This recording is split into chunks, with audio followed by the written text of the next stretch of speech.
right, so good morning, everyone. Can you hear me? Please signify that you can hear me in the chat or something. Yes, we can hear you, Wezu.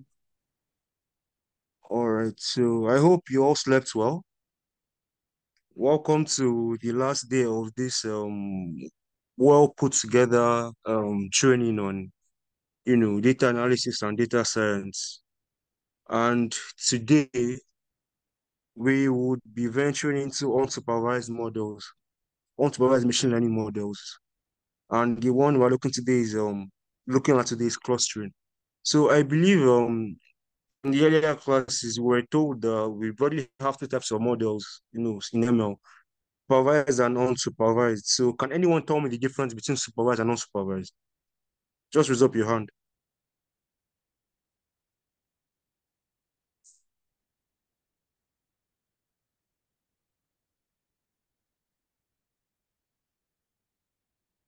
Anyone? Difference between supervised and unsupervised learning.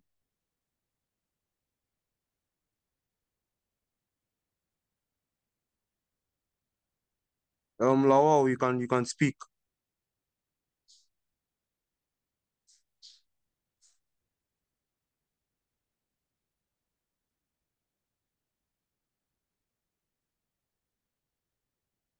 Lawal, go ahead, you can speak.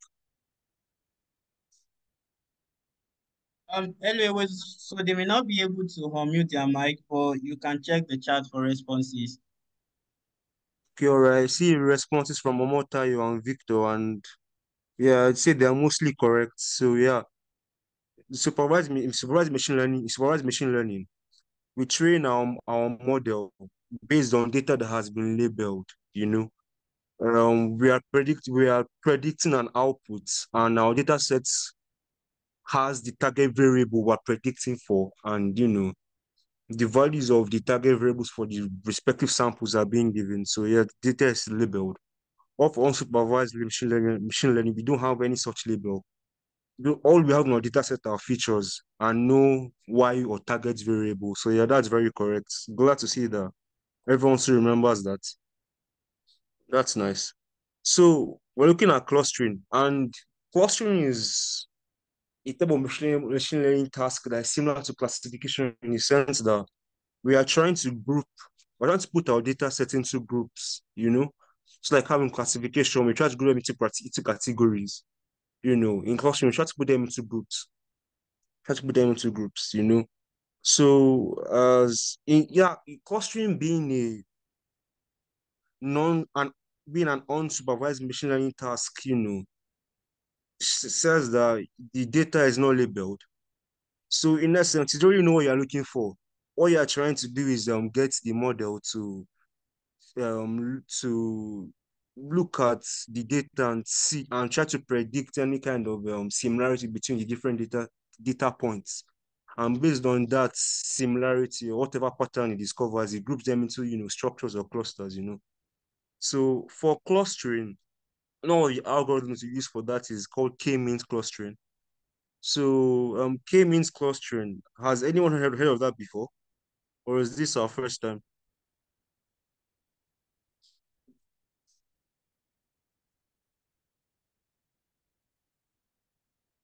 Okay, good. I see that some of us have heard about k-means clustering. So Favor, can you tell us what you think that what you know about k-means clustering? Just type in the chat.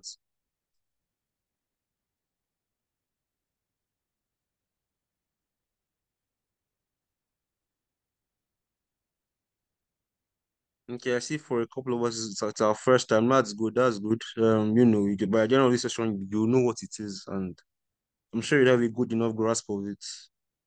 So I'll go ahead and tell us what k-means clustering is. And so in k-means clustering, what happens is you are trying to group a certain number of data points. It's what we see. Well, here we say clustering n observations. You're trying to group a certain number of observations or data points into a certain number of clusters, k clusters, and oftentimes These the number of clusters that our model groups data points into is predefined, you know. Yeah. It's okay. Let me see something. It says my screen isn't being shared. Okay. Yeah, sorry about that. I thought I was sharing my screen. So can everyone see my screen now? Yes, your screen is up. Okay, that's good. So as I was saying, K-means clustering, what we're doing is we're trying to group a certain number of observations or data points into a particular number of clusters or groups. And the number of clusters we want to group these data points into is usually predefined. It's usually defined by the data scientists, you know. So yeah, how do we get so you know how do we get these clusters? We get them really by using their centroids, using the centroids. So our model sort of picks a number of centroids on our plot, on a plot. And based on the proximity of the data points to each centroid, our data points are grouped into clusters. So it's kind of like k nearest neighbors from supervised learning, but a bit different. You know. Yeah, in a sense, I mean, it's unsupervised. And k nearest neighbors works by grouping data points based on the class of other data points. But this one works by grouping data points based on how close they are to a centroid. Yeah. So I'm sure you are wondering, okay, the data scientist picks the number of clusters. Okay, but how do you know the number of clusters you have picked is the best one? We'll come to that.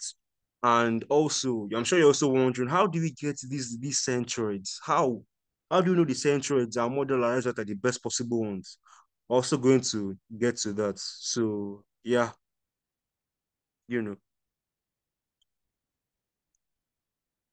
So our model, you know, it's randomly selects a group of centroids, which is at the beginning of our algorithm.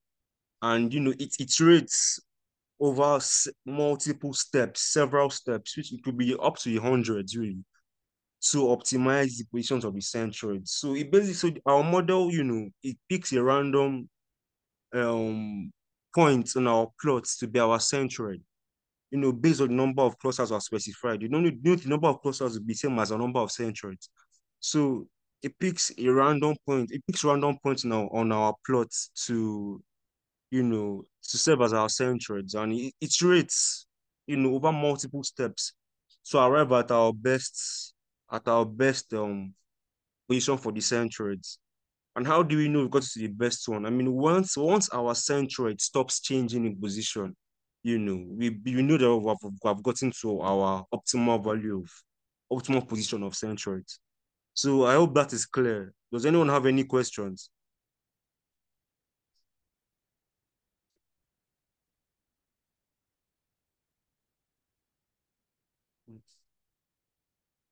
So do we understand thus far?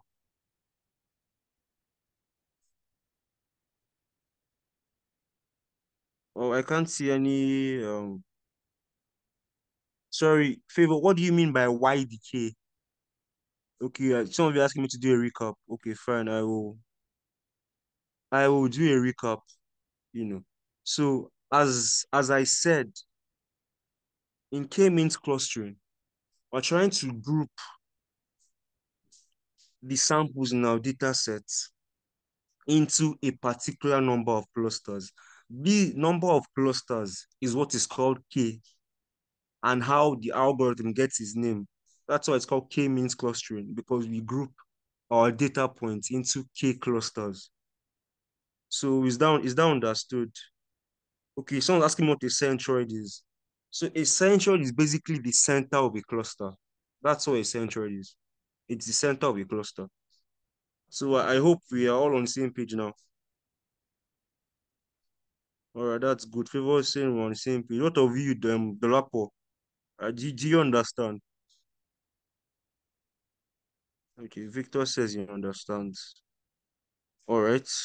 So I guess yeah, we can move on then. So as I said, earlier, when the algorithm begins, it randomly selects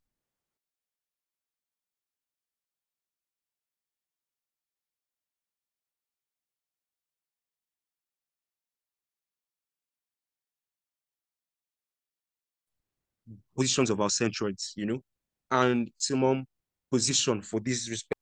What was I saying? Yeah, we know we've gotten to our best value, our best position of the centroids when the centroid no longer moves. Yeah, so that's pretty much it.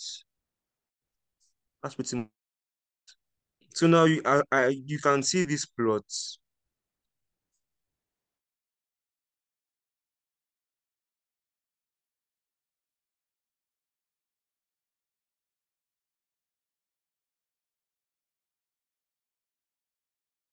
You can see these plots, of what K-means does for us. Data points, on the left, performing after the algorithm works on our data sets. We have each data point neatly grouped into clusters. Here we have three clusters.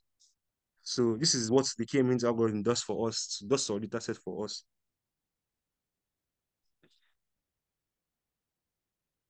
Does the K there mean a particular or random number? Okay, so Abimbola, the K is not, the K represents the number of clusters, which for a variety of problems, it could be any value. So what that means is, okay, for let's say we want to group human beings into genders.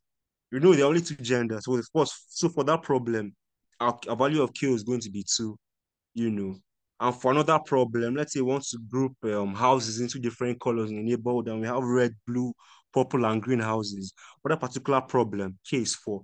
So the value of K can change, depending on the particular problem we have.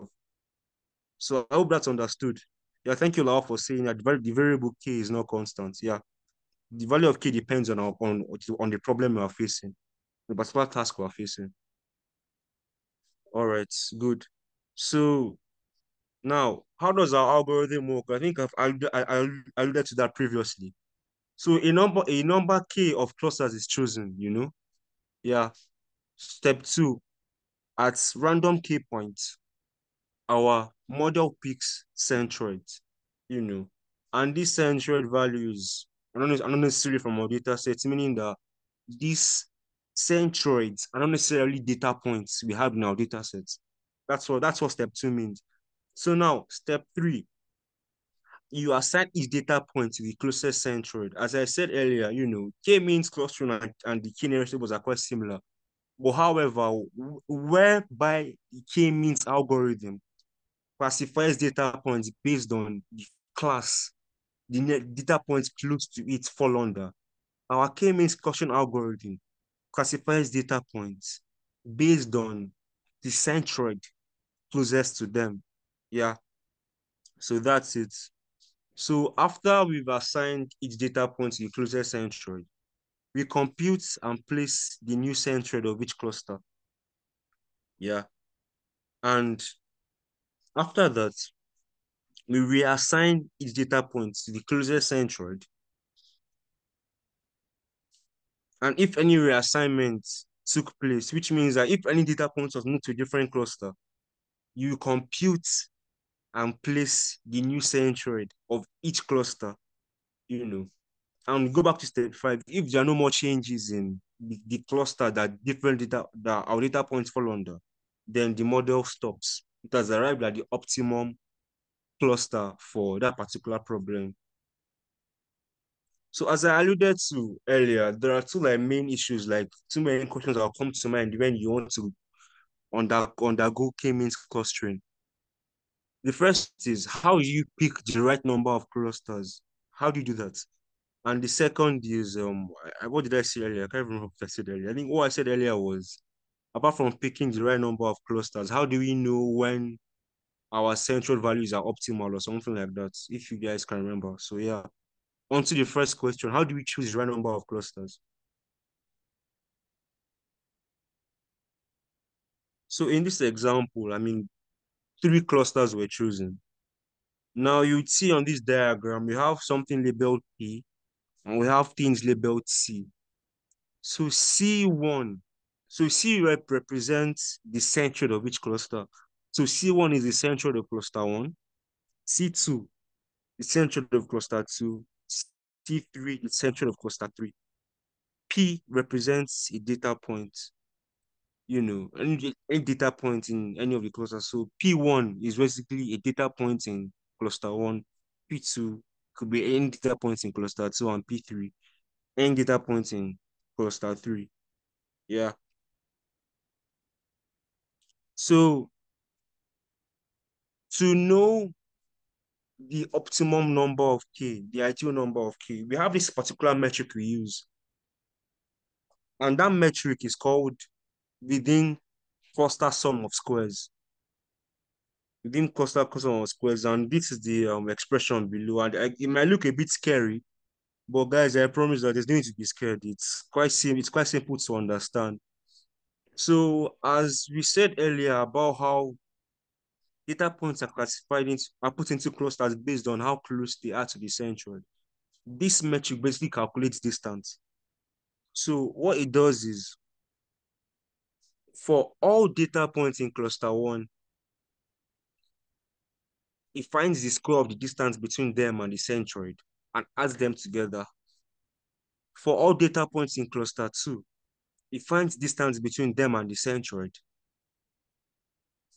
Yeah, squares that distance, then adds them together for each data point. Then in cluster 3, it finds distance between each data point and the centroid. It squares that distance, then adds all of them together. Then everything is then summed up together to give us our within cluster sum of squares. Um, yeah. So I hope no one is lost. Is everyone on the same page? Excuse me. Okay. Lawal says he understands. Rary says he understands. Okay, good. We're all on the same page. All right, good. So moving on. So this is an example of for a data set. Here, no, the number of pixels that was chosen was 1. So this just basically shows, how that looks, and shows that, okay, we calculate the within cluster sum of squares, you know, find the distance between each point and the centroid, square it, do the same for another point, distance between each and the centroid, square it. Do that for all points in that cluster, and then you sum up the values anyway. So as we can clearly see here, we can see with our eyes that a cluster of 1 is not acceptable for these data sets. We can see this group here, we can see this group here, we can see this group, and we can even say that this group could probably be divided into 2 groups, these ones and these ones. So you could have three. So our optimal number of clusters could be 3 or 4. So yeah, this is just showing how the algorithm works. It calculates the WCSS value for different number of clusters that we pick. So, here we chose 3 clusters, and it seems to do a better job of grouping the data points in our data set. And we have this, you know. So how do we use this metric within cluster sum of squares to actually know our best number of clusters? So this metric, as I've said, it calculates distance, particularly the distance between each point and the centroid in their cluster. Yeah. So we want um our data point to be as close to the centroid as possible. I mean, that's how we can know that this data point is actually quite similar, to that centroid and belongs in that cluster. So our goal is actually to minimize our within cluster sum of square metric. That's actually our goal. And this take us to the elbow method. So as you can see on the y-axis, we have our within cluster sum of squares. And on the x, we have our number of clusters. So as you see, with that particular example, we were still on the same example. When we use a cluster of 1, with our eyes, you could tell that that was not correct. And our metric agrees with us. I mean, the value for our within cluster sum of squares is 8,000. Like, that's very high. Make we want our distance to be smaller because that shows that it's actually the points close to the centroids that are being classified into that particular cluster. So as we see, okay, fine, we change our cluster value to 2. It has reduced significantly to 3,000. Okay, that's good. We still want to check how does this work? What's the value going to be for other number of clusters? If we change it to 3, and the value changes abruptly again to 1,000. That is quite good. Now, okay, let's say we do for 4 and 5 and 6, and we see that between 3 and 4, the change in the distance is minimal, and between 4 and 5, the change in distance is minimal. So we can say that we come to the conclusion that 3 is our best value, is our best bet. And why is that? Is because between 3 and all the numbers before it, there was a significant change in our metric. But after 3, the change is very minimal. So that means that 3 is our best bet, and it's our optimal number of clusters for this particular problem. So do we understand? I hope we're all on the same page.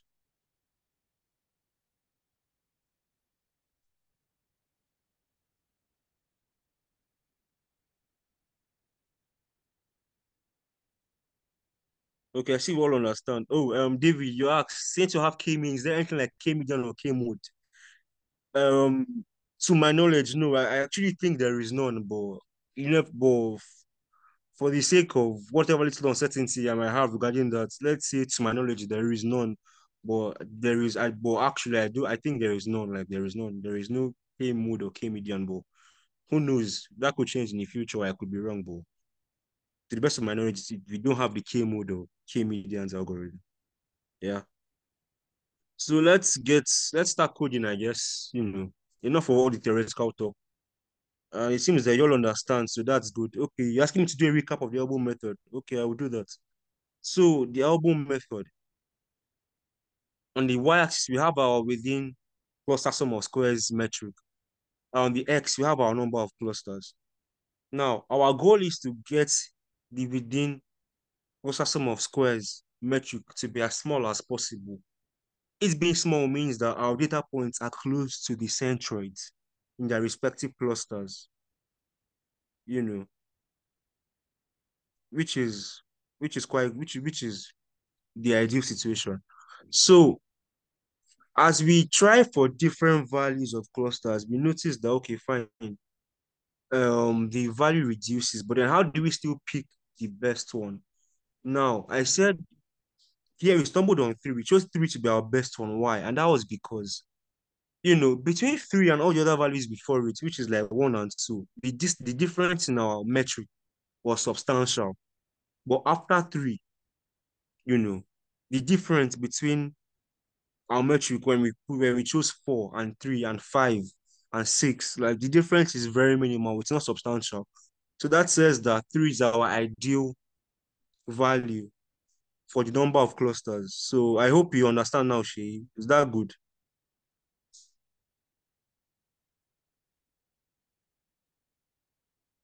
Okay, so I think we all understand the explanation. Okay, good. Shay understands. So now let's move to code. I believe that the data set has been shared to all of you. So we would go on, you know. So yeah, let's import our libraries. We're going to use NumPy. We're going to use Matplotlib because I mean, as you can see, we're going to do some visualization. So Matplotlib is going to help with that. Pandas, we're also going to import pandas because we're also going to do with data sets. And Seaborn is also on that another library for making visualizations. So it's going to come in handy. So those are the libraries we are importing. And I hope you have all imported your libraries. Like I was asking for the data sets. I was informed that it was shared to all of you. Let me confirm my colleagues.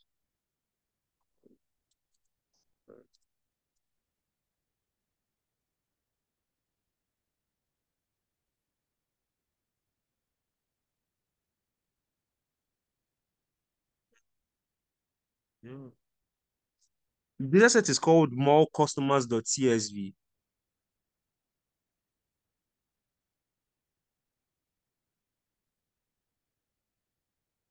You guys don't have data sets.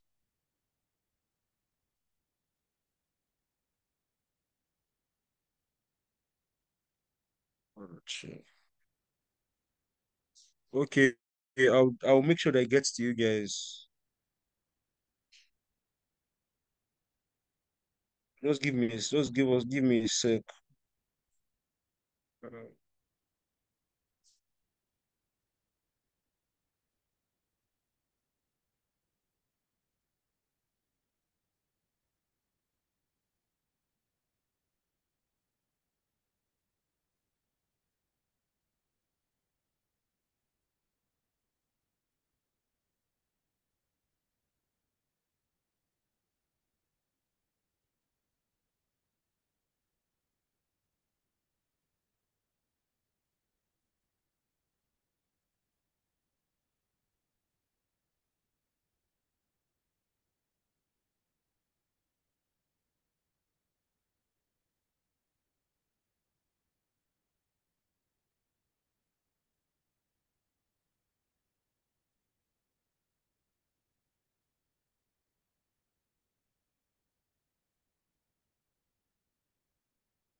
Okay, guys.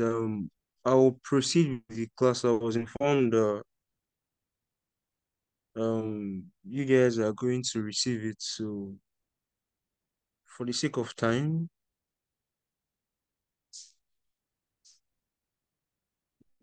let's proceed.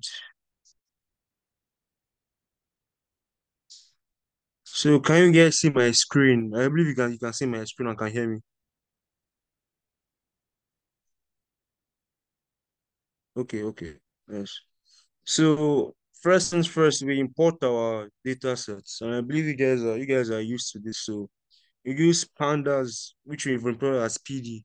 We use the dot read underscore CSV function. So you pass the name of the data set as a string into the read underscore CSV function. So you guys should please import your data sets.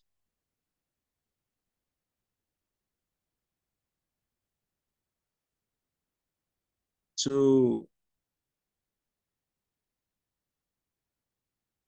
so the problem statement. So we essentially own a spending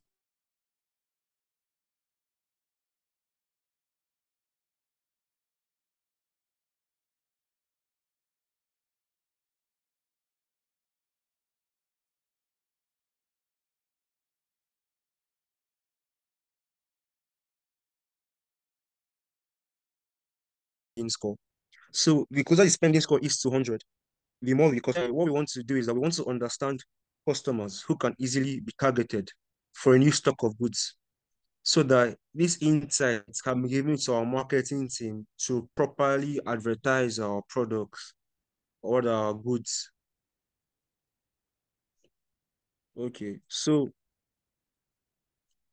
to get information about the data sets, you run dataset.info, this will print out the names of the columns and their data types, and also the number of There are number of non-zero elements. Yeah. So this is our data set. So we have, as our previous statement said, we have the customer ID, the gender, the age, annual income, and their spending score, and they are all integers.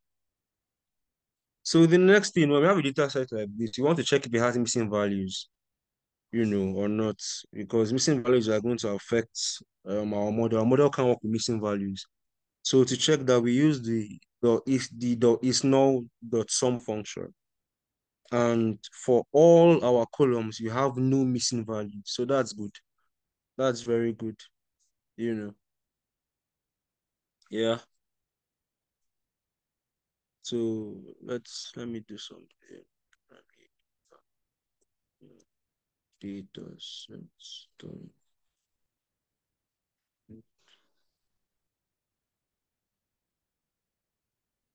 Okay.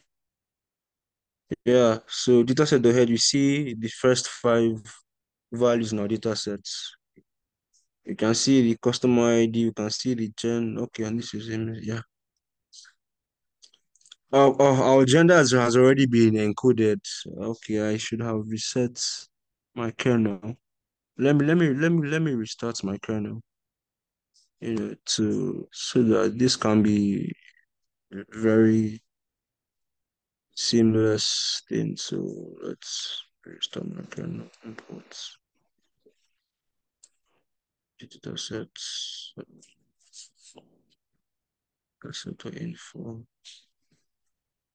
Check for missing values. Okay. So now let's see. Okay, yeah.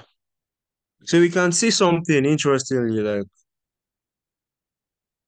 yeah, sorry, I restarted my kernel, which so that cancels what changes I made while testing the data set. So, back to this data set info, realize that you see our column names, have customer ID, genre, age, annual income, and spending score. This genre is not meant to be genre, but meant to be gender. So that's an error to keep in mind of. We have to replace that column name, you know. Yeah. So let's check if we have any missing values. We don't have any missing values. Now let's view the first few values of our data sets to be sure that indeed our genre column is actually being misnamed. So yes, it is. You can see that in the genre column, what we have there instead, the different genders, male, female.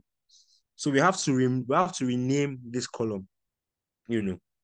So how do we do that? Um, we are going to use a method in pandas called rename.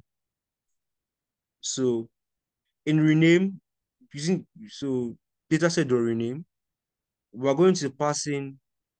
Usually, we pass in two arguments, but I will explain why there's a third one here. So we'll pass in as a dictionary the current column name and the column name we want to change it to. I also pass in the axis. So the axis of one here is, we want to rename along the columns. Yeah. So now normally when we use this kind of methods that change values in our data sets, what happens is that how pandas works most of the time is that it makes a copy of our data set and then makes these changes on that copy. But we want these changes to be made on the original data set. So we add the in place argument. We set it to true so that these changes are saved on our original. So for example, let me run this without in place so you can see what happens. You would see that the changes are not made. When you print out data set ahead, there are no changes whatsoever, because these changes are made on a copy of the data set, not on the original. So when we use in place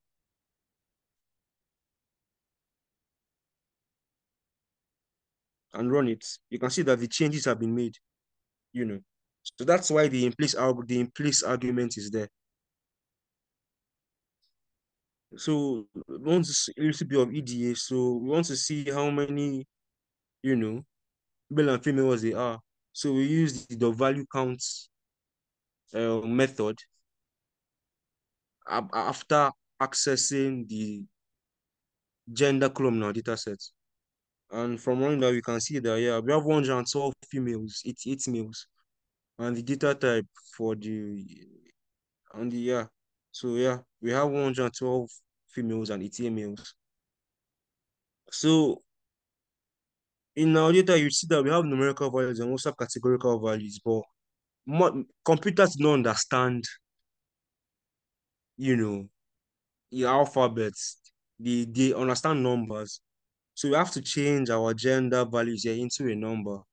So we're going to use label encoder here, which is used for converting, you know, classes into numbers. So you import the label encoder class, sklearn.preprocessing. You create an object of the label encoder class. And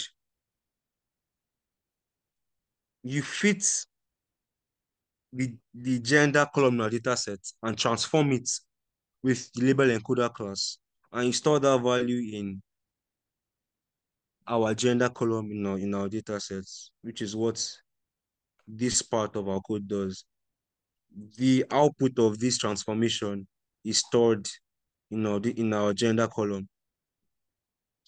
So when we print our data sets, we would see instead of male, female, we have numbers now. The male is represented by 1 and the female by 0.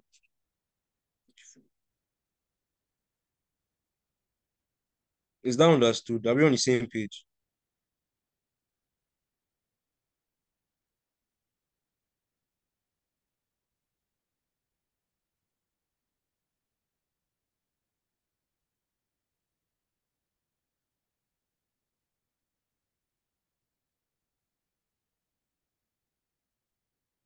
Okay, same page, same page, page. Yeah, LE is just a variable name, just a variable name, just a variable name. It could be anything. Yeah. You could name your own variable anything. LE is just a variable name. Okay, so I see we're all on the same page. Okay, so I will proceed. So as we did earlier, we counted the number of male and females. And yeah, we see as our 0 represents female, 112 females and 88 males, as we did previously, you know. So now let's make a visualization. We're going to do a sort of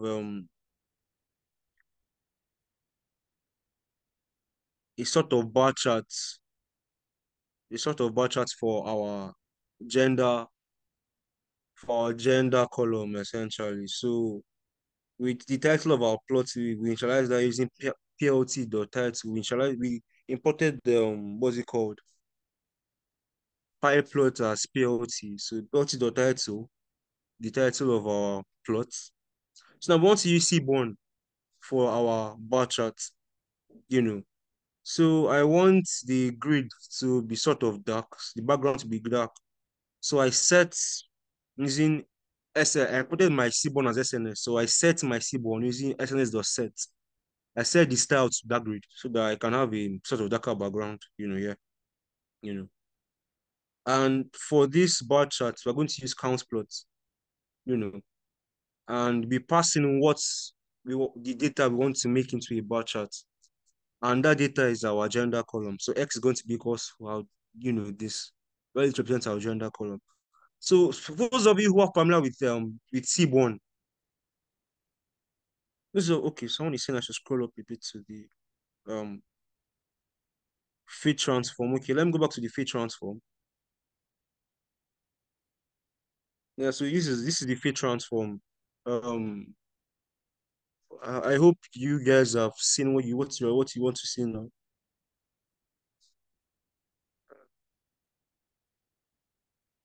So I'll be scrolling back down soon. So do you have any question you want to ask about that part of the code, or just want to make sure you have it written down?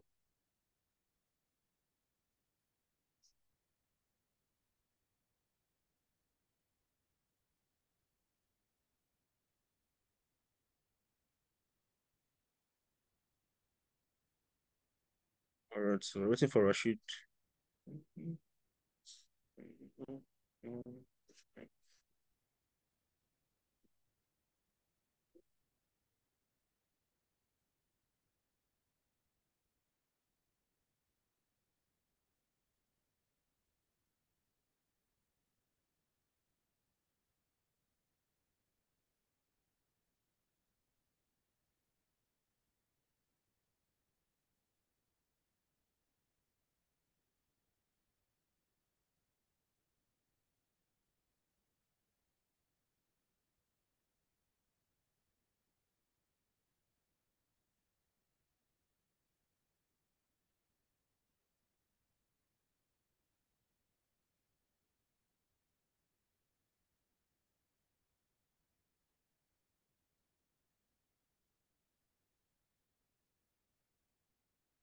So are we good now? Are we good?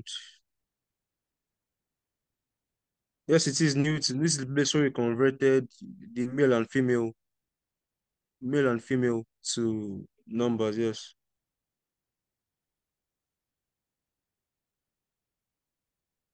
So I'll scroll down in 1 more minute. Okay, I guess good now.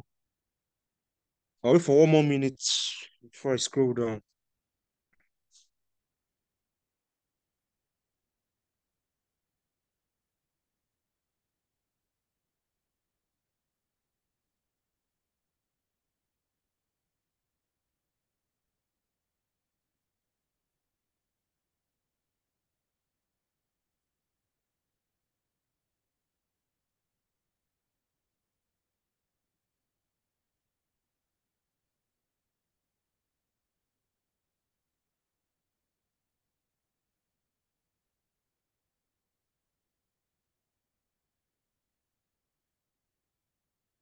But someone is asking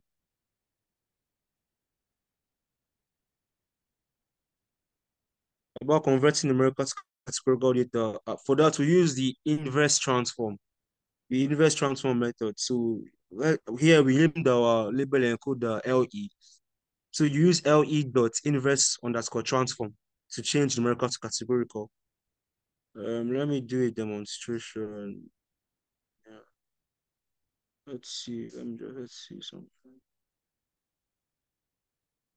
It doesn't mess with my LE dot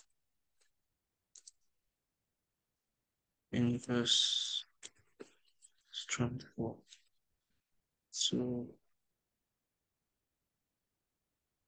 So as you can see on my screen, early the inverse transform reversed our one to male here.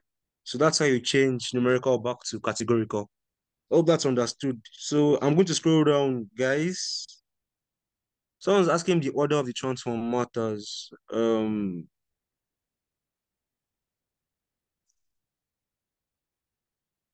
No, it doesn't really. It doesn't really matter. It doesn't really matter. So yeah, I'm scrolling down. So back to our plot. So those of you familiar with Seaborn, you might ask primary why I'm not using bar plots. Well, that's because in Seaborn, what bar plot does is that bar plot, instead of plotting a bar chart, what it does is that it use bar plot to compare the statistics of different categories. So by statistics, I mean the mean, median, mode. So for example, what bar plot is doing here is that to calculate the mean of females and the mean of males and make a plot of it, you know.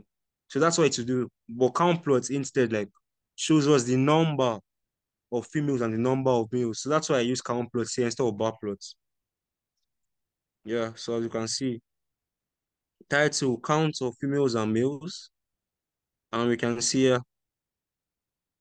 as we found out earlier, females are 112. So according to our plots here, our plot is accurate. And males are 88. And yeah, we can see that it's somewhere between 80 and 90. So yeah, this is accurate too. So our plot is good. So we move on. So just to get some descriptive statistics about our data set, so we use dataset.describe, and we can see, so just ignore customer ID. So this is count, means the number of like elements. Essentially, you need to, yeah, this is the mean, this is standard deviation, this is the minimum value, this is the 25th percentile value, 50th percentile or median, 75th percentile, and the maximum value. So these are this is like everything. So we have 200 samples for customer ID, gender, age, annual income, spending score. The mean for spending score is 50.2. Annual income is 60.56. Age is 30.5, and so on and so forth, you know. I want to know what these things mean. You can really interpret these values. Yeah.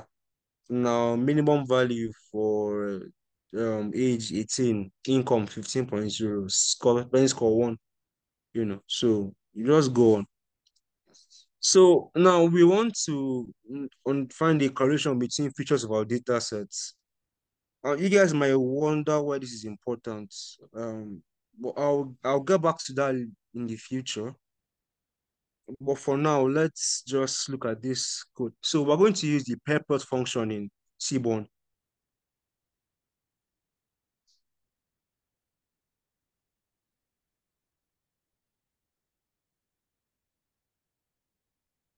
So if someone's asking why gender is recognized as 0, 1, that's because we transformed male and female to numerical values. So on our data set in that column, we don't have male and female anymore. What we have now is 0 and 1, where 0 is female and 1 is male. So I hope that's understood, Victor. Because we transformed our values, that's why we have 0 and 1 and no longer male and female. Okay, that's good. You understand? Yeah. So pair plots. So what pair plot does is that it basically makes a plot of all our different features against each other. A scatter plot of our features against each other. And in some cases, it shows the distribution of them, you know. So let's look at gender for it. So let's look at it.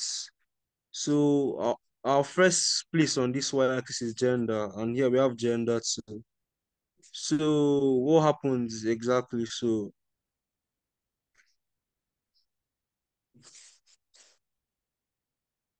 um to plot gender against itself. And we know our gender values are just 0 and 1, essentially. So at 1, we just have a bar. You know, this probably shows like the full length of number of ones that we have. And at 0, we also have a bar. Okay. So between gender and age, we know that, yeah, so gender is our y-axis in this case, while the age is our x-axis. So I know that we only have two genders and they are 0 and 1. So the different ages for different genders are plotted at 1 and at 0. So that's what you can see. That's what you see here. At annual income is our X, gender is our Y. So it plots the annual income at our respective genders. So know that our gender values are 0 and 1. So at 1, it plots all the annual income for the male score, or for because 1 represents male. So it plots the annual income. And here our female, it plots the annual income, you know. And like for these two plots, you can't really see any correlation between gender and anything else, you know. And for our third one, which is spending score again, it plots different spending scores for the different genders. And yeah, again, we can see there's really no correlation between gender and any of these things. So we ignore gender. So now age. This is age versus gender. I know our gender here is our x-axis. Real gender exists between 0 and 1. So at 0, we have a plot of all the ages. And at 1, we have a plot of all the ages. All you can really see here is that, I mean, the males are a bit older, are like a bit older than the females, but there's nothing else. There's nothing else really. There's nothing else really. So, and here, we have age versus age, age versus age. And this is all the distribution of the age. That's what this shows. The distribution of the age. Now we come here. This is age versus annual income. Okay, interesting. Now here we notice that okay, annual income is on the x-axis and age on the y-axis. We notice that the younger people they tend to earn less. Then when we get to the middle of our plot, we tend to see more high earners. And then when we get to the upper end of our plot, which is like the older people, we tend to see again their earnings are lower. So that's interesting. We have noticed the pattern here between age and annual income. Notice the pattern here. Okay, and between age and spending score. Hmm. Well, you sort of see that like okay, the lower ages they spend a lot. Those extremely old people spend less. Those in the middle, their behavior kind of varies, I guess. There's really no strong thing there I can say. So now annual income versus gender, it plots annual income against gender. Our genders are 0 and 1. So annual income is plots them for the females. Annual income for the males, they are plotted also. Now we have annual income versus age. And we visited that plot before when we saw age versus annual income. We visited that plot before. Now, annual income versus annual income, it shows the distribution of annual income. And you can see how those that earn a lot are particularly small. Those that are in the middle are also all those that are in the middle are more than those that earn less, you know. So annual income versus spending score, we can see some certain groups here between annual income and spending score. That's interesting to keep in mind. So gender again, there's nothing else to look at here. We've looked at that before. Age and spending score, we examined that earlier. Age and annual spending score and annual income. It's what we've seen here. It's a cluster, and this is just the distribution of spending score. You know, yeah. So, what conclusions do we make from our pair plots? We can see that yeah, those in the middle ages they earn the most, and the young to middle age people spend the most essentially. We said earlier that we could see that a lot, huge number of those in the middle ages spent a lot, others less so, or a good number of them spent a lot. Older people spent little. So yeah, the middle ages and younger people spend a lot. Rather, this is spending score. Okay, shit. So this is spending score. Yeah, middle age to and younger people spend a lot. You know, they spend a lot compared to other people. So yeah, we can see that spending and earning are more or less uniform for both genders. Meaning that there's no much difference in the income between the two genders. There's no much difference, you know. And so on their spending, so there's not much difference. You can see a wide variety of spenders between male and female. Well, some spend highly, some spend lowly, some spend in the middle, and same applies for annual income. Some earn a lot more, some earn a lot less, some earn in the middle. There's no real thing to observe there. So like I think the only features here that like spark like bring like any real um patterns are our annual income and our spending. The age doesn't really matter, and the gender specifically, like it does not matter at all. Now we notice why I mean the age mattered too, but spending score and annual income mattered more than the age. You can see that we could observe that I'm insistent on picking just two features. I'm sure you observed that by now. And why is that? That is because I want to make a plot. And our plot is going to be 2D plots because we can't make 3D plots. It's going to be 2D plot. And to make a 2D plot, you need two features. So I'm trying to pick the two most important features from our data set. Because clustering works by making a plot. And in most cases, a 2D plot. So I'm trying to pick the two most important features from our data set. So that's why I've discarded age and focused more on spending score and annual income. because they seem to, be more important. Is this similar to the confusion matrix? Well, no, it's not. The confusion matrix compares predicted values to actual values. Here, we've not made any predictions. We're just looking at how the different features influence each other. So it's not like the confusion matrix at all. It's not like confusion matrix at all. Um, so any other questions? Any questions? Are we good? Someone said the gender is all zeros. Are you sure about that? Okay, you fix it. Okay, nice, nice, nice, nice. What was the problem? So also others can learn from that. What was the problem? Do you mind sharing? Oh, I see, I see, I see. All right. Wait, sorry, what?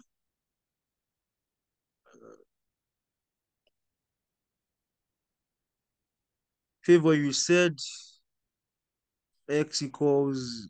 I'm sorry. Well, it was trying to do.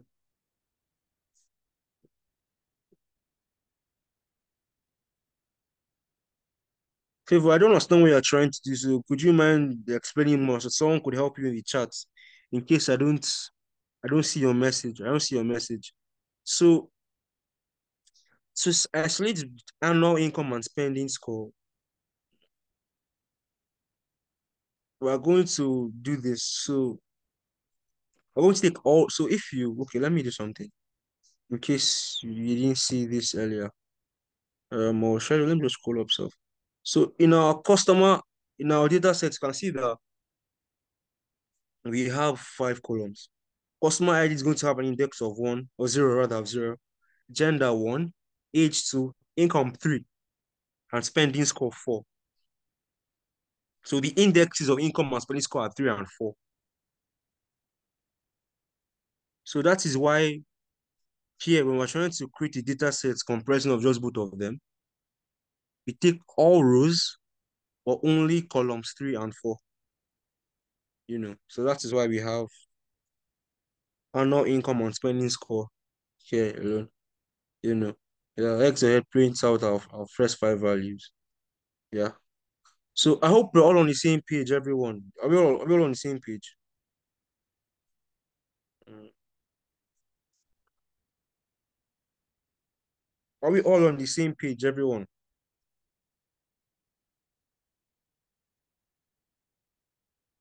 Those of you saying no, where should I scroll up to? What problems are you having?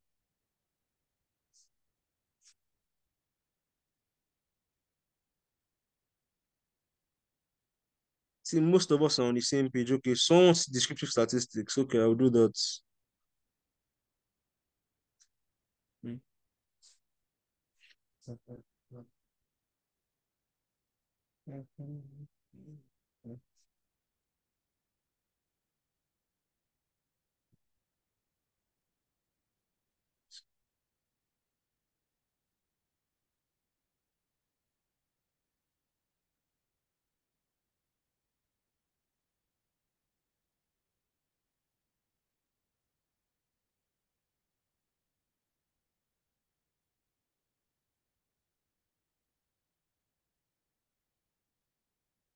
So I assume that everyone's on the same page, and I'm going to move on.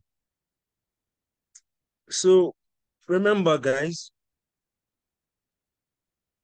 the two important things with k-means clustering, we need to know our best value for k and, you know if we have gotten the optimal position of our centroids. So this next section of our code, we're going to address the first question, which is how do we find the best value of k? We're going to code. So to use k-means, you go to cluster in sklearn and import k-means. Now we're going to create a list, which we are going to call WCSS, which is going to be this is going to serve to collect all the values for our within cluster sum of squares for the different number of clusters we're going to test, you know.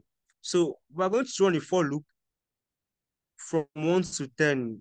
You know, when you use in range, the last this number is not part of the range. So it's going to be from 1 to 10. That means, yeah. So we're going to run k-means for cluster numbers 1 to 10. So now if when we come here, we create an object of the k-means class. And in k-means, you have some certain arguments you have to pass in. The number of clusters, yeah, it's I. So that means number of clusters is going to be the same as the value in range. So when I is equals to 1, we're going to have one cluster. When I is equals to 2, 2 clusters, 3, 4, 3 clusters, 4 clusters. So by the time we get to I is equals to 10, we would have tested out k-means for all the cluster values from 1 to 10.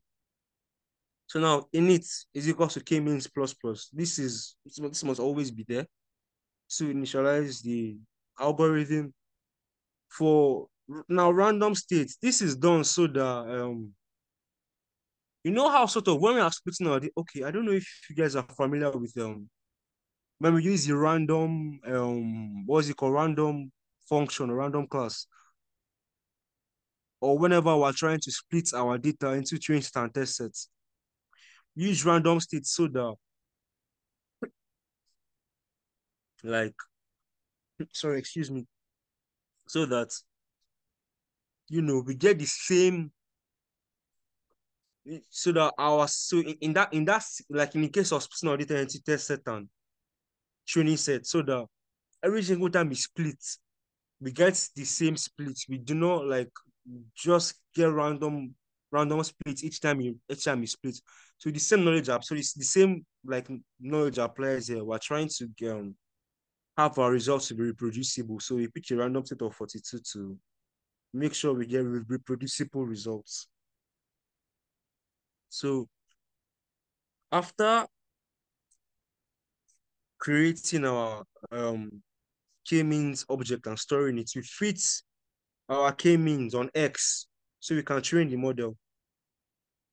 And after it trains the model, we're going to append our within cluster sum of squares into WCSS. So how do we calculate our within cluster sum of squares? That's where k-means or inertia comes in. The inertia underscore. It's going to, excuse me, calculate the within cluster sum of squares metric and add it to our list. So yeah. So after we test for a cluster of 1, we fit our model, we add the metric to our list. Our loop goes again to 2 and to 3 up until 10. So are we all on the same page? You all understand? Yeah. I mean, you could use any number apart from 42. The number you use does not matter. You could use any number.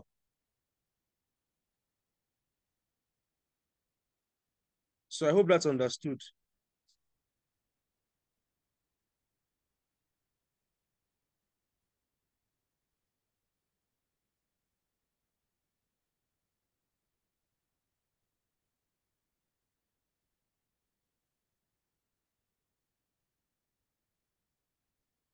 Okay, let me see what's going on. Okay, so everyone understands. Good. So remember the elbow plot. So now after getting our metric for different values of clusters, let's make our elbow plot so we can pick which cluster is optimal. So we want to you know how plotted or plot works. We have our X and we have our Y. So our X is range 1, 11. Range creates a list of values between 1 and 11. So from 1 to 10. So that's what this range, that's why this is here. And our WCSS, our metric is going to be the y-axis. So that's what this line of code does. So our title elbow method, X label our Y labels. and pelted or show to show the plot. So let's run this.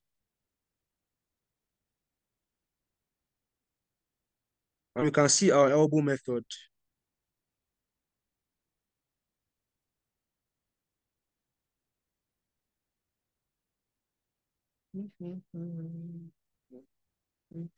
So are we all on the same page? Okay, so I want to ask you guys a question from all I've said. What do you guys think?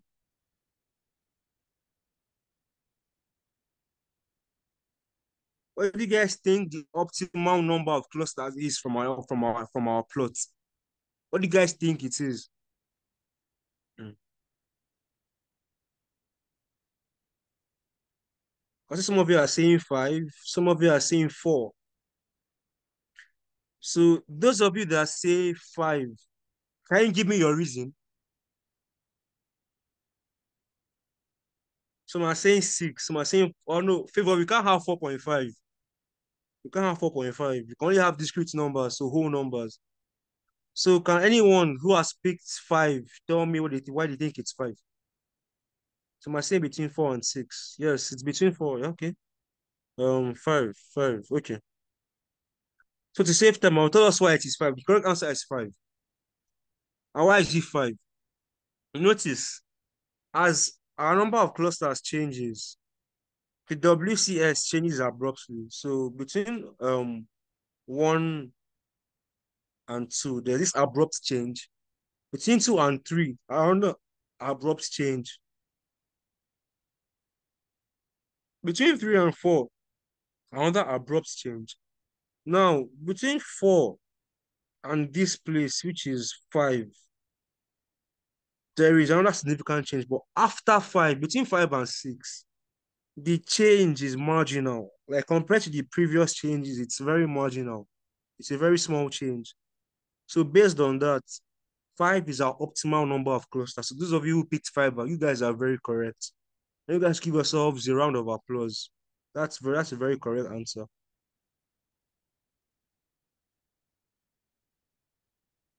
Yeah, exactly. So it's five. Okay, you guys want to see the code to the album method. Okay, I would scroll up so you can see the code. So this is the code to the album method.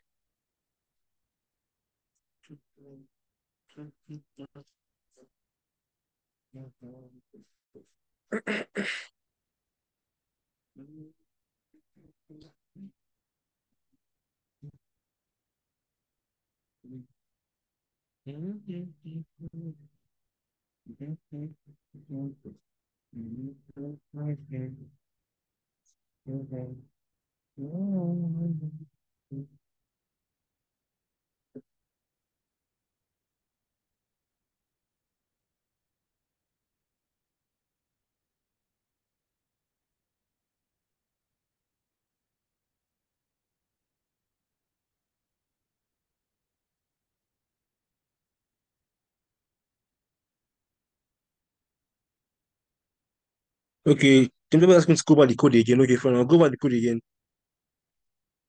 So we import our k-means from sklearn or cluster. WCSS, this list, this empty list, is going to store all our within cluster sum of metrics values for the different cluster choices we pick. So for all our clusters 1 to 10, it's going to store the within cluster sum of square value. That's what it's going to store that. So we have this for loop because we want to repeatedly find the k-means for different cluster values. That's why we have a for loop. Now we chose the range 1 to 11. We want to use clusters 1 to 10. So that's why we chose this range. Now, when it comes to here, this is us creating our object for the k-means. N clusters is compulsory. It's the number of clusters you want to put. We put n clusters to be I, so that when I is equals to 1, number of clusters is going to be equals to 1. When I is equals to 2, number of clusters is going to be equals to 2, and so on and so forth. So this like so our algorithm goes like alongside our loop, essentially, you know. So K means plus plus this is a compulsory part of our parameters. It has to be there. And our random states, you know, so that we can have reproducible results. So after we've created the k-means objects, we fit the k-means on our X. This is where the actual training happens.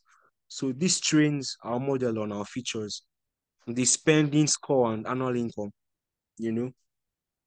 And after the training, we calculate our within cluster sum of squares metric using k-means the inertia underscore. And we append this value to this list, WCSS. So that's what happens, you know. So after it does for I is equals to 1, everything repeats for I is equals to 2, 3, till we get to 10, where our loop stops and we begin our plot. So for plot, the arguments are X and Y, you know. So X is going to be, we put our X to be range 1 to 11 because we want our X to be a list of numbers from 1 to 10, you know, which is the number of clusters which number of clusters we experimented on.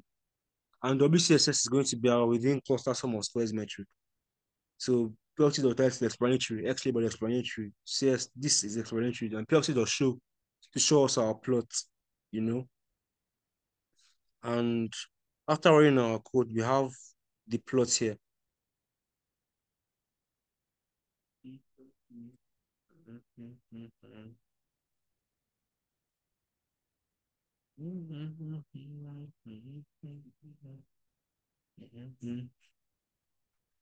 So is that good now, everyone? Are we all on the same page? Please respond.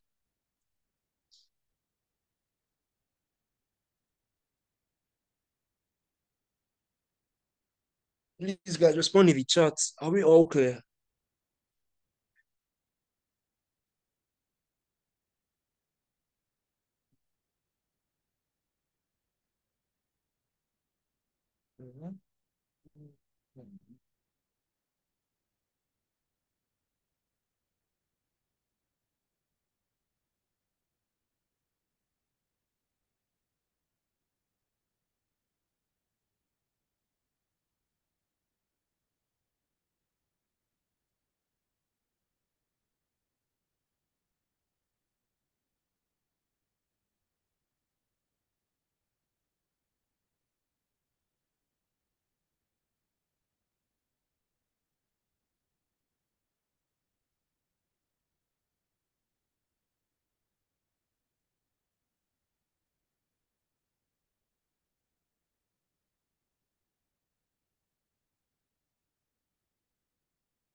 So yeah, sure.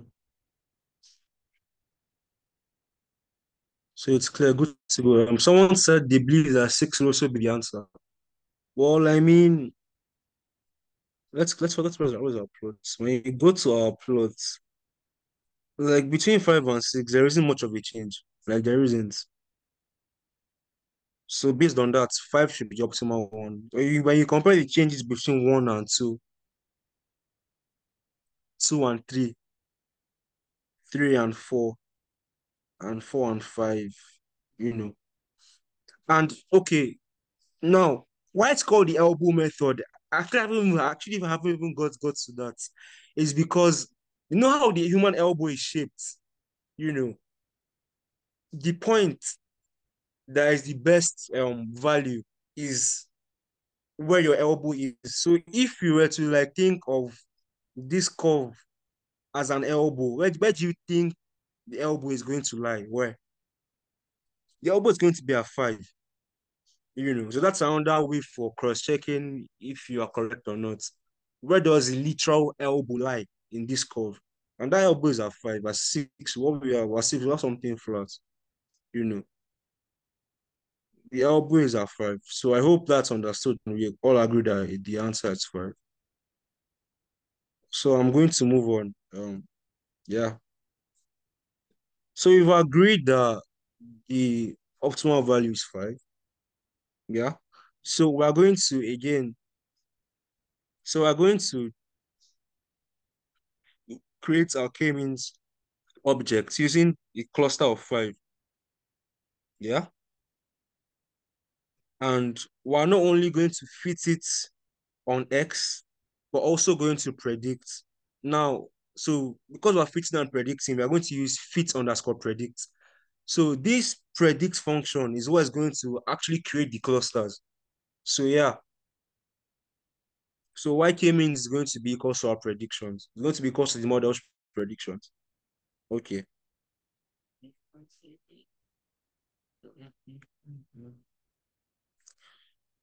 So we've decided to store these predictions in X, but we're going to create a new column in X called centroids, you know. Okay, so I didn't run this, sorry, yeah, run that. Yeah, so it has run. Um, you know. So we're going to store our predictions in X under a new column called centroids.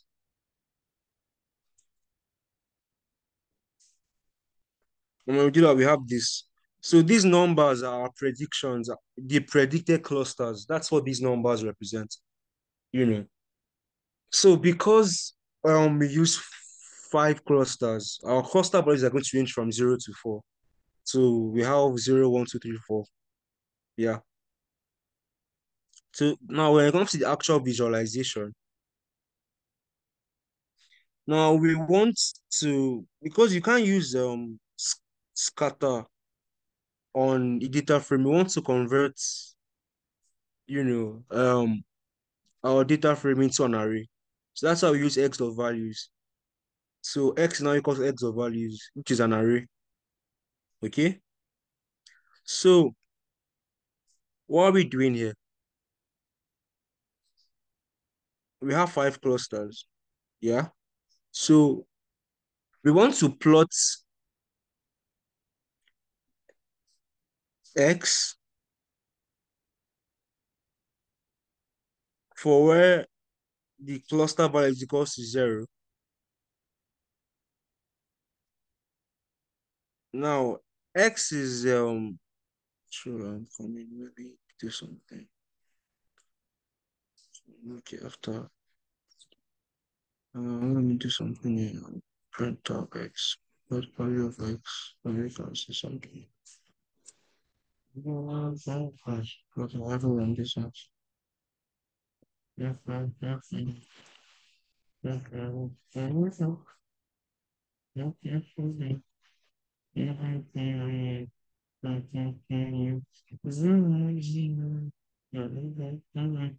So our X, has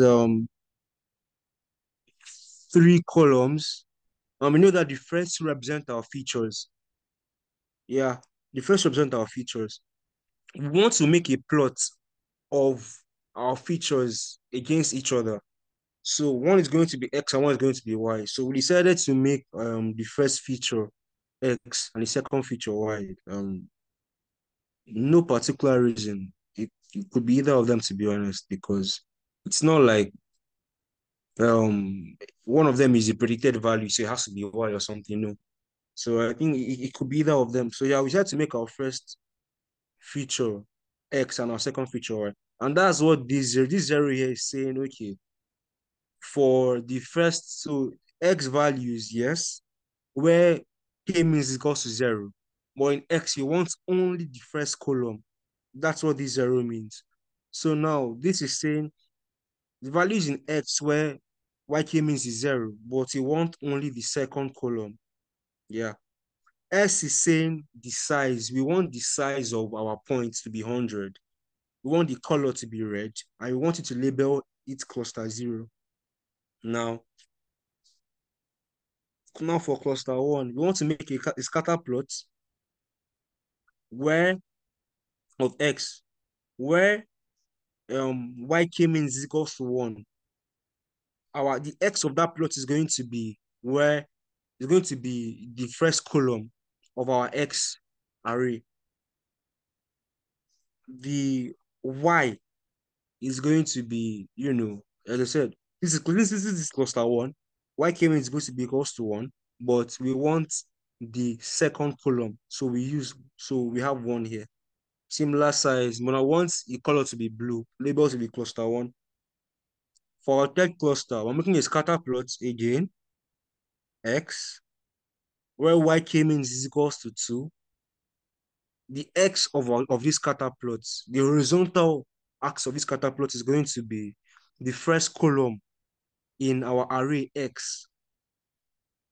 The y of this scatter plot is going to be the second values in the second column of our array x. Yk means is equals to 2, but because this is cluster 2, size 100, color green, label cluster 2.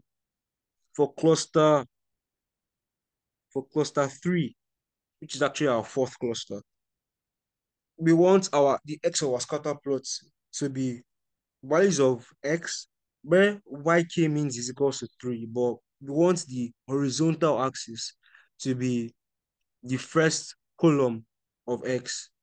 We want the vertical to be the second column of x. So this is why we have this different color cyan and label cluster 3. Same thing for this cluster. Yeah. And then we have this last scatter plot, which is going to be a scatter plot of our centroids. Okay. So in k-means, there is this array called cluster underscore centers underscore. So we want um the x of our scatter plot to be things in the first column of this data frame, and we want our y to be the things in the second column of this data frame, and size, label, color, etc. So the title, the X label, Y label, legend, show. And when we run our code, this is what we have. This is what we have when we run our code. We have our different clusters, and we have their centroids. We have their centroids. So this is essentially what the k-means clustering algorithm does. This is what it does, as shown by that example we did at the end of the class. So here I'll ask if we are all on the same page. Do we all understand what happened? Do you have any questions? Can we go back to fitting came into dataset only? Okay.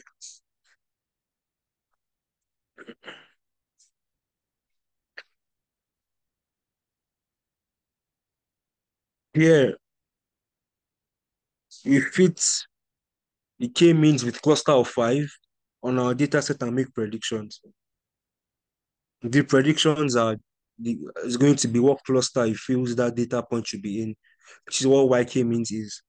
And we saw yk-means in our X data frame, but we created a new column called centroids, where those cluster numbers appear.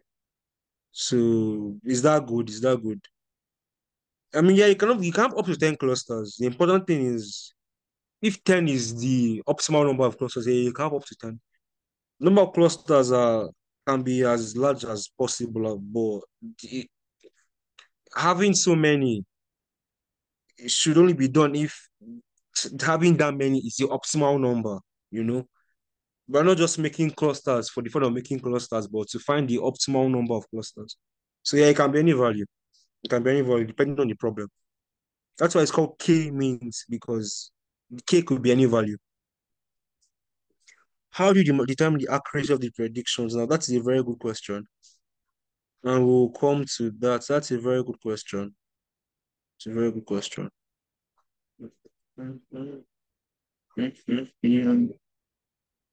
So, any other questions? Mhm.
respond.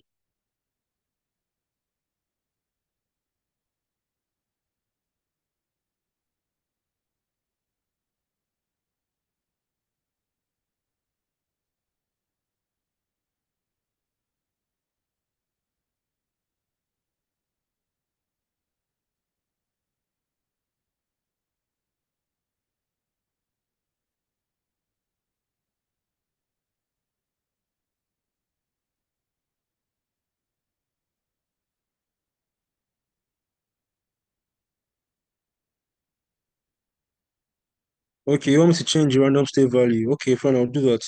Let's change the random state value and see how it affects the plots.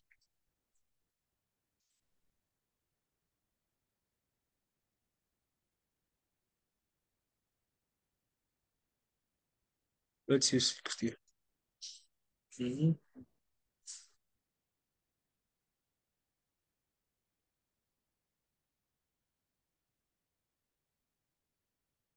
Okay, it has run. There's really that much of a difference.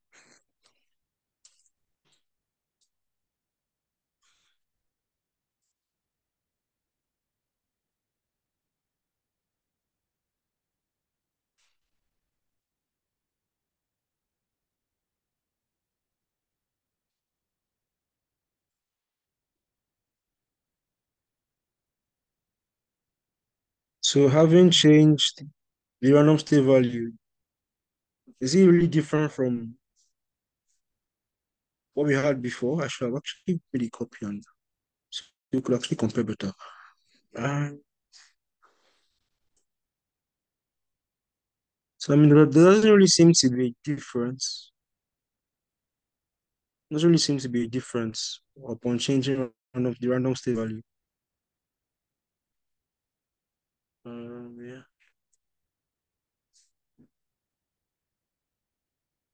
All right. So moving on. So this is just an alternative way of making the visualization we had above. Yeah. So let me just quickly go through it. So for data point in cluster zero, let's say um the income cluster, because you know that in each cluster we have two features, income and spending score. So the income cluster, x dot centroid is equal to zero. And we also index annual income. So we're taking annual income where the central price is equal to zero. Similar thing for spending score. So PLT does scatter that. Similar thing for cluster one. Centroid values where we have one. Or annual income where central value is equals to one. Spending score when central value is equals to one. PLT does scatter. You put your income cluster X, spending score on Y, and determine other stuff. So yeah, that's basically how that is. That's quite simple to understand. And then we sort of, but for the cluster centers, we still like repeat the same thing. Using K means the clusters underscore centers and underscore. We take all rows, but just the first column for our X. For our Y, all rows, but just the second column. And we determine the size, color, and label, and everything. So title, label, Y label, legend, and then we show our plot and voila, this is what we have exactly. So is that good? Is that good? Lawal, are you referring to the second visualization? If that's so, I'll leave it on so you can see and take note of that.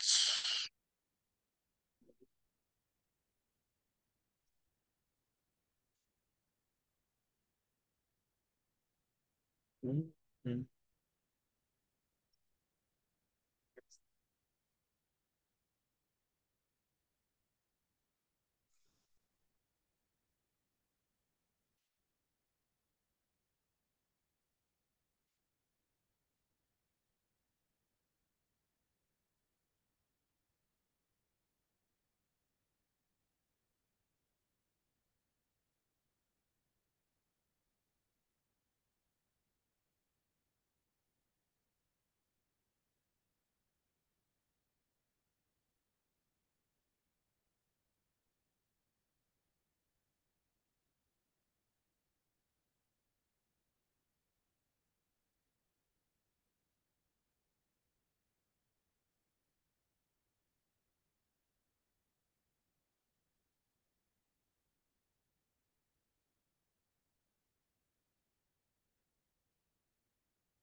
It's so guys, what I infer from the plot above? Can you go to the chat and tell me what this plot tells us?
Oh yes, you're actually right, Lao.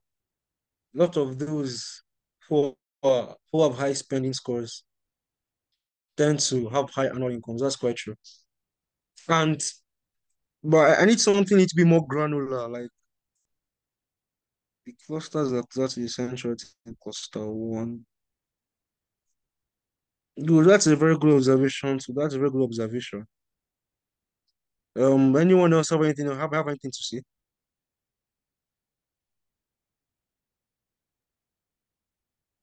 Something there's an answer I'm looking for. It's a little bit more detailed. It describes the data set as a whole. Is anyone thinking what I'm thinking? Anyone? Oh yes, good. There are some outliers. So that's good, Kano. That's good. Anyone have anything else to say?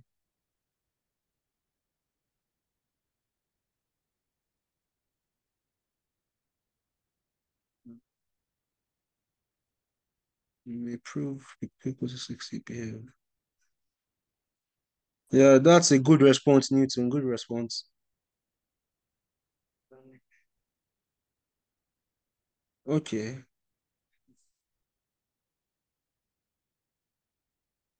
Well, Chibike, in this plot, there's no age, so there's no way we can really tell who is younger and who is older.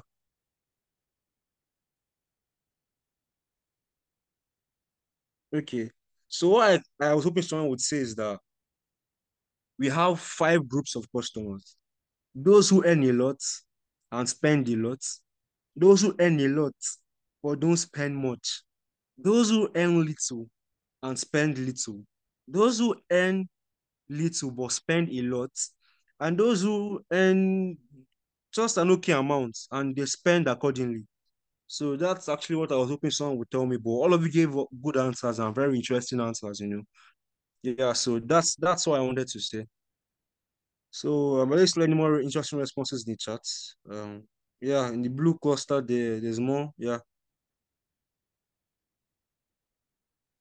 okay. Yeah, so is there any question? Okay, someone asked earlier, how do we find the accuracy of our model? Now you know how in you know that in classification algorithms, it's how do I put it?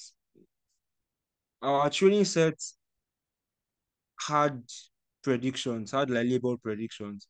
And based on that, we create like a function, to predict where future ones lie in. And we compare that to their actual class and whatnot. But here, I mean, here we don't have labels. Um, here we don't have here how here this works differently. So I mean, if you wanted to like check how it performs on a new on a new data set, like I mean, the action without because okay, fine. For example, those who spend high and earn high, if we have someone who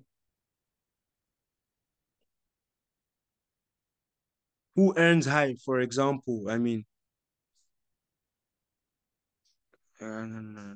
It's not like that's not what I'm trying to say. So, anyways, the underlying mechanism is different between the two types of problems, anyways. So, what's actually used to calculate the accuracy is something called the RAND index, but that's beyond the scope of this class. We have the RAND index, the other metrics too that can calculate the accuracy of clustering. And another thing to do is to check the stability. So what that means is, how in clustering, it starts by initializing random centroids. So by running multiple iterations whereby it picks several of those initial starting points, if it keeps on arriving at 5 constantly as the number of clusters, then we can safely believe that 5 is the actual optimal number. Some predictions might be incorrect, but on the whole, the predictions won't get much better if we use another number um as our number of clusters. I hope that's clear, everyone. I hope that's clear. And I didn't confuse you guys so much.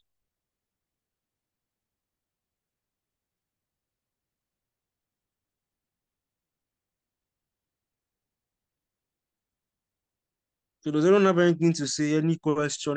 Any point for anything you need clarified? Anything? Because we have gotten to the end of the class.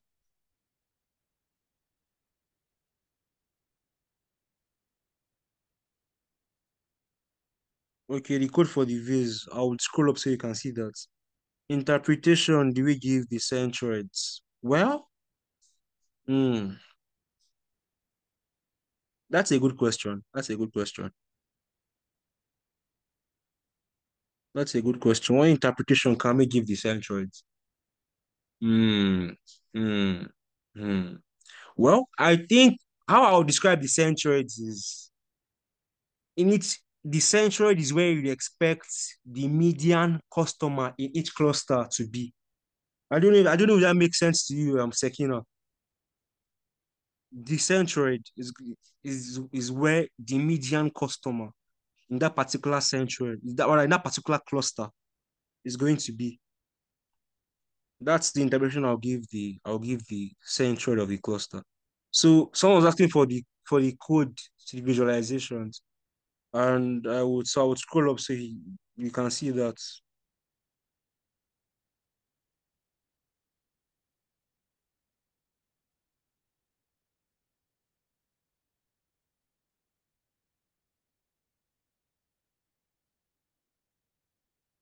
So with this, we have okay,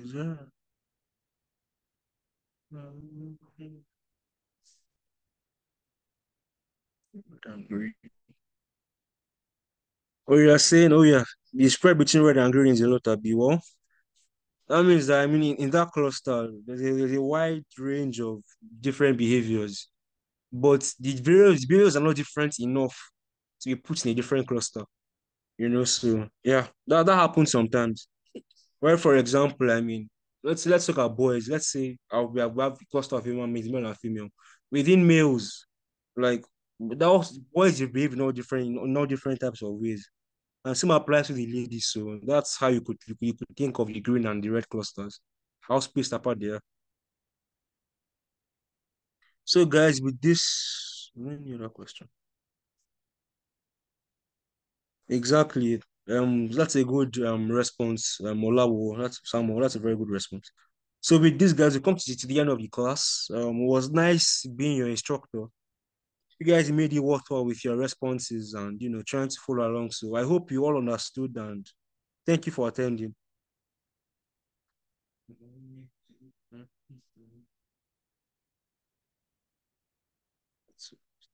So those of you who want the codes for the V's, I've left my screen on the visual put for the visualization so you could write that down. As for the rest of you, have a very good weekend. Very, very good effect.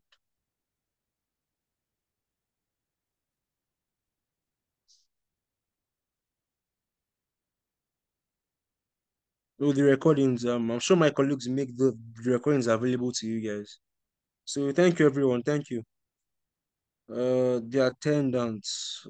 I can't really answer that question. I have to get across to my colleagues. Get across to my colleagues. Okay, thank you Okay, so thank much. you so Thank you so much for that session. Please confirm you can hear me.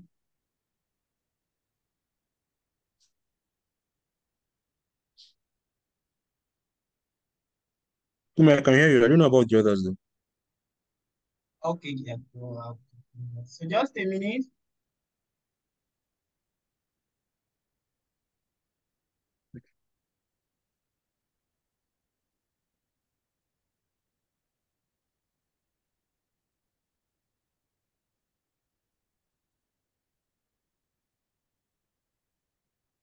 Okay, so thank you so much, Ewezu, for that awesome session. In fact, I actually learned a lot myself today. Please confirm you can still hear me in the chat room. Yeah, so somebody is saying it's today the last day of the training. Yes, today is the last day of the training, and I will be making some quick announcements now as we wrap up for the free data science and data analytics intermediate track. So I'm going to be pulling up my screen now.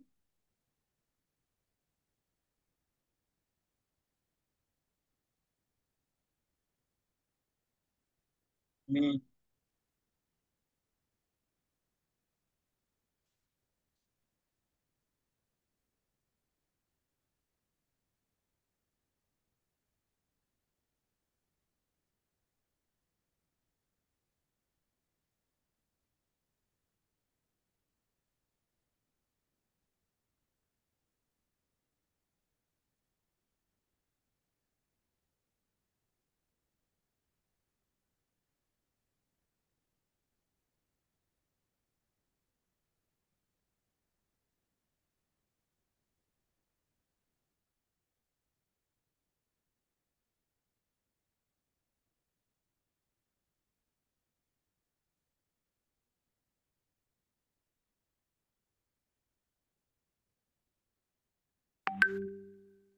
Okay, yes, so please confirm you can still see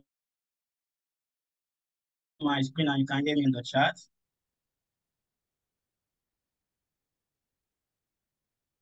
Okay, yeah, thank you so much, Ali Doctor. Thank you so much, Victor, for the acknowledgement. So like I said, today is the last day of the free data science and data analytics training intermediate track. And once again, I want to congratulate everyone for this achievement. Yes, it's an achievement actually, because many people registered, but few were chosen, and you are part of them that was chosen, and that's why you are on the call today. And so I must say, this is not the end, and it did not even start here. We started with the beginners learning track.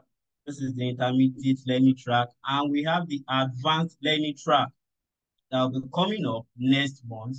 Probably that it will either be in the last week of March, or oh, it's even this month already. Today is March 1st, and I think I should even say Happy New Month to everyone. So it's going to be coming this month. So if it's not going to be in the last 2 weeks of the month, it's going to be in the last week of the month. So important announcement as we go.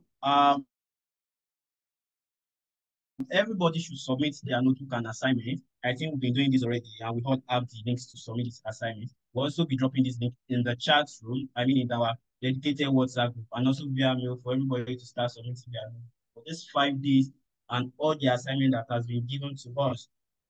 So the number two that I have here is that for you to be able to move to the next stage, you need to have 80% attendance. Yeah, I know many people have been complaining about internet issues. Many people have been complaining about internet issues. So this is actually known. I mean, we also are aware of that. But we will still need you to fulfill an 80% attendance before you'll be able to move to the next stage. While there may also be consideration. There may also be consideration. But if you fulfill your 80% attendance, you can rest assured that we move to the next thing. So the third one is that the assessment for this level is going to be an hackathon. Yes, there's going to be an hackathon, which will be starting soon. All the details that you need to know, every information that you need to know will be communicated to you via mail and also on our dedicated WhatsApp group page. We're going to be communicating all the details that you need. So for us that are just hearing about hackathon, or should I even assume that nobody is hearing hackathon because this is the intermediate track? I want to believe that somehow you would have heard about hackathon. So hackathon is where you get to test your knowledge.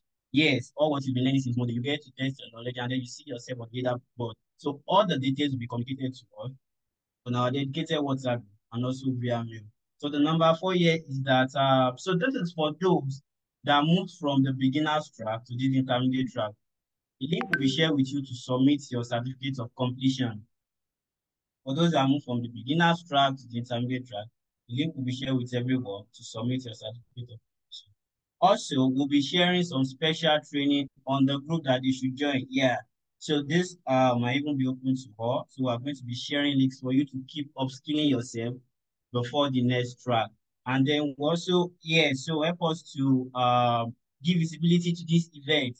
Go on our social media, go on all your social media channels, share your learning experience, share how this training has been helpful to you. The hashtag will be dropped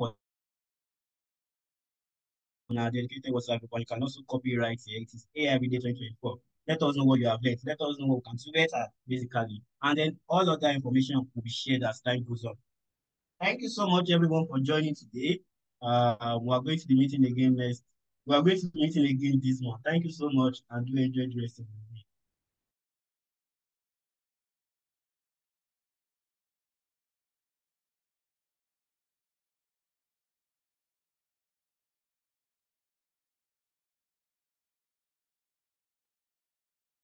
Okay, so I'm seeing in the chat some people are still asking for attendance. Yeah, so I think we still have 10 minutes in our time now. So I'm going to be dropping the link to the attendance again in the chat for those that must have missed it while it was on. So I'm going to be sharing the link to the attendance.